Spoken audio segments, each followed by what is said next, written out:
বন্ধুরা আবারও একটি নতুন জরিপ নিয়ে আসলাম। এবার বিবিসি বাংলার জরিপে রাজনৈতিক ভূমিকম্প নির্বাচন 2026।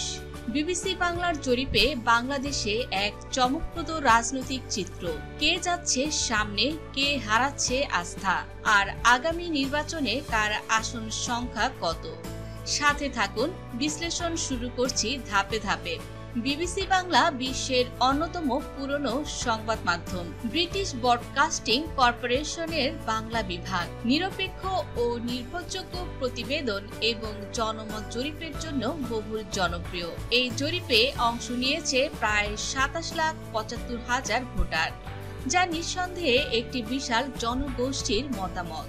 আর এখান থেকে উঠে এসেছে মূলত 2026 সালের নির্বাচনের সম্ভাব্য দৃশ্যপট।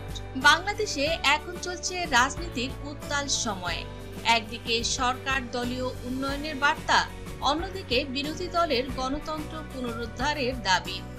বিএনপি জামায়াতের মিছিল, আওয়ামী লীগের পাল্টা প্রচারণা, নতুন দলের আত্মপ্রকাশ। এমন এক সময়ে এসেছে বিবিসির এই জরিপ, যা চোখে আঙ্গুল দিয়ে দেখিয়ে দিয়েছে জনগণের আসল মনের ভাষা। তো আজকের এই জরিপে অংশ নিয়েছে দেশের প্রায় 27,75,000 ভোটার। আর এই জরিপটি করেছে বিবিসি বাংলা। মূলত একটি পোলের মাধ্যমে বিবিসি বাংলা এই জরিপটি করেছিল। অংশ নিয়েছিল বাংলাদেশের প্রধান 7টি দল, যেখানে ছিল গণ অধিকার পরিষদ, ইসলামী আন্দোলন বাংলাদেশ, জাতীয় পার্টি, জাতীয় নাগরিক পার্টি, জামায়াতে ইসলামী বাংলাদেশ, বাংলাদেশ জাতীয়তাবাদী দল বিএনপি, এছাড়া ছিল বাংলাদেশ আওয়ামী লীগ। এছাড়া অপশন হিসেবে অন্যান্য দলের অন্তর্ভুক্ত এই জরিপে ছিল। তো দর্শক, আর কথা না বাড়িয়ে চলুন ভিডিওটি শুরু করা যাক। তো এই জরিপে প্রথমে ছিল গণ অধিকার পরিষদ। এই দলটি প্রায় পতনের প্রান্তে। মাত্র 8,900 ভোট পেয়েছে গণ অধিকার পরিষদ। শতাংশে দাঁড়ায় 0%। নুনের নেতৃত্বে সোশ্যাল মিডিয়াতে যত আলোচনায় হোক, মাঠে একদমই ফাঁকা। সম্ভাব্য আসন 0%। এদিকে তারপর ছিল জাতীয় পার্টি। জাতীয় পার্টি অতীতের গৌরব, বর্তমানে সংগ্রাম। 1% মানুষের ভোট পেয়েছে এই জাতীয় পার্টি। তো মোট ভোটারের 27,750 ভোট পেয়েছে এরশাদের এই দলটি। জাতীয় পার্টি আওয়ামী লীগের ছায়াতলে রাজনীতি করেও প্রভাব ধরে রাখতে পারেনি, আর এই দলটি সম্ভাব্য আসন পেতে পারে 4টি। তো দর্শক, এ পর্যায়ে ইসলামী আন্দোলন বাংলাদেশ। ইসলামী আন্দোলন বাংলাদেশ ধর্মীয় রাজনীতির নীরব উত্থান। এখানে মোট ভোটারের 3% ভোট পেয়েছে ইসলামী আন্দোলন বাংলাদেশ, যা প্রায় 83,250 ভোটার, যেখানে চরমোনাই পীরের নেতৃত্বে নতুন প্রজন্মের মধ্যে আগ্রহ বাড়ছে। আর এই দলটি সম্ভাব্য আসন পেতে পারে 12টি। তো দর্শক, এ পর্যায়ে জাতীয় নাগরিক পার্টি। নতুনদের ধাক্কা দিয়ে এবার 5% ভোট পেয়েছে জাতীয় নাগরিক পার্টি, যেখানে প্রায় 1,38,750 ভোট পেয়েছে জাতীয় নাগরিক পার্টি, যার আহ্বায়ক নাহিদ ইসলাম। শহরের তরুণদের কাছে জনপ্রিয় হয়ে উঠছে এই জাতীয় নাগরিক পার্টি।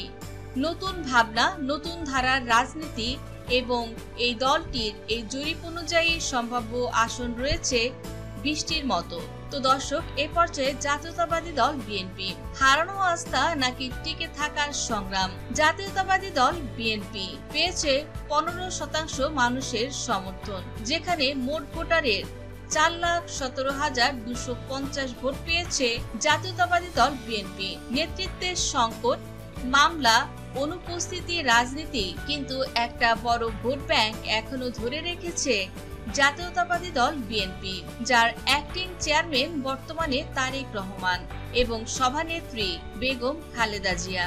আর এই জরিপে 15% মানুষের সমর্থন পেলে জাতীয়তাবাদী দল বিএনপি এখানে পাবে প্রায় 60টির মতো আসন। তো দর্শক, এ পর্যায়ে জামায়াতে ইসলামী বাংলাদেশ। ফিরে আসছে কি জামায়াতে ইসলামী বাংলাদেশ? এই জরিপে কিন্তু 18% মানুষের সমর্থন পেয়েছে জামায়াতে ইসলামী বাংলাদেশ। যেখানে মোট ভোটারের 4,99,500 ভোট পেয়েছে জামায়াতে ইসলামী বাংলাদেশ। দলটির আমির শফিকুর রহমান। বর্তমানে ভালোই জনপ্রিয়তায় রয়েছে জামায়াতে ইসলামী বাংলাদেশ। নিষিদ্ধ বিতর্কিত কিন্তু জোরালো ভোট পায় এই দলটি। জামায়াত কি তবে আবার মূলধারায় ফিরবে? দর্শক, এই জরিপে জামায়াতে ইসলামী কিন্তু চমক দিয়েছে। মোট ভোটের 72টি আসন পেয়েছে জামায়াতে ইসলামী বাংলাদেশ। তো দর্শক, এ পর্যায়ে বাংলাদেশ আওয়ামী লীগ সবাইকে চমকে দিয়ে একই ঘটনা বারবার পুনরুদ্ধার করছে বাংলাদেশ আওয়ামী লীগ। শীর্ষে থাকা মানে কি নিশ্চিত নয়? 56% ভোট, এটা তো একটি দারুণ কথা। প্রতিবারের মতো এবারও বাংলাদেশ আওয়ামী লীগ সবাইকে চমকে দিয়ে বিবিসির এই জরিপেও পেয়েছে 56% মানুষের সমর্থন। তো এই জরিপে বাংলাদেশ আওয়ামী লীগ এখানে পেয়েছে 15,54,000 ভোট, যেটা কিন্তু একটি বিশাল বড় অঙ্কের একটি ব্যাপার। আর এই ভোট পেয়ে বাংলাদেশ আওয়ামী লীগের আবারও জয় জয়কার। সম্ভাব্য আসন এই জরিপ অনুযায়ী বাংলাদেশ আওয়ামী লীগ পাবে 224টি। অবাধ, সুষ্ঠু, নিরপেক্ষ এবং অংশগ্রহণমূলক নির্বাচন যদি হতে পারে তবে কিন্তু বাংলাদেশ আওয়ামী লীগ এই বিষয়টিতে অংশগ্রহণ করতে পারে। তবে আওয়ামী লীগের জন্য একটি সুখবর এই যে প্রধান উপদেষ্টা ডক্টর মোহাম্মদ ইউনূস তিনি কিন্তু বিবিসিকে দেয়া এক সাক্ষাৎকারে তিনি বলেছেন আওয়ামী লীগকে নিষিদ্ধ করা হয়নি।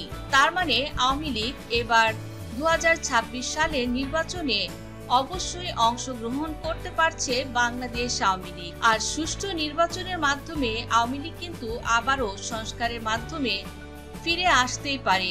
আপনাদের কি মনে হয় অবশ্যই কমেন্টের মাধ্যমে জানিয়ে দিবেন। তো দর্শক, এই জরিপে 2% মানুষের সমর্থন পেয়েছিল অন্যান্য দল, যেখানে 2% মানুষ তারা চিন্তা করছে এই 7 প্রধান দলের কাউকে তারা ভোট দেবে না, তারা নতুন কাউকে বাংলাদেশের রাষ্ট্রীয় ক্ষমতায় দেখতে চায়। তো এই জরিপটি আমাদের চোখ খুলে দেয় কে শুধু কথা বলে আর কে মানুষের ভোট পায়। জনগণের মতামত দিনে দিনে বদলাতে পারে, কিন্তু এখন পর্যন্ত আওয়ামী লীগ এগিয়ে রয়েছে। আর জামায়াতের উত্থান নিঃসন্দেহে রাজনৈতিক বিশ্লেষকদের জন্য মাথা ঘামানোর মতোই বিষয়। তবে আপনি কি ভাবছেন, এই ফলাফল কি নির্বাচনের দিনেও মিলবে, নাকি অপেক্ষা করছে এক বিস্ফোরক চমক? কমেন্টে জানিয়ে দিন আপনার মতামত।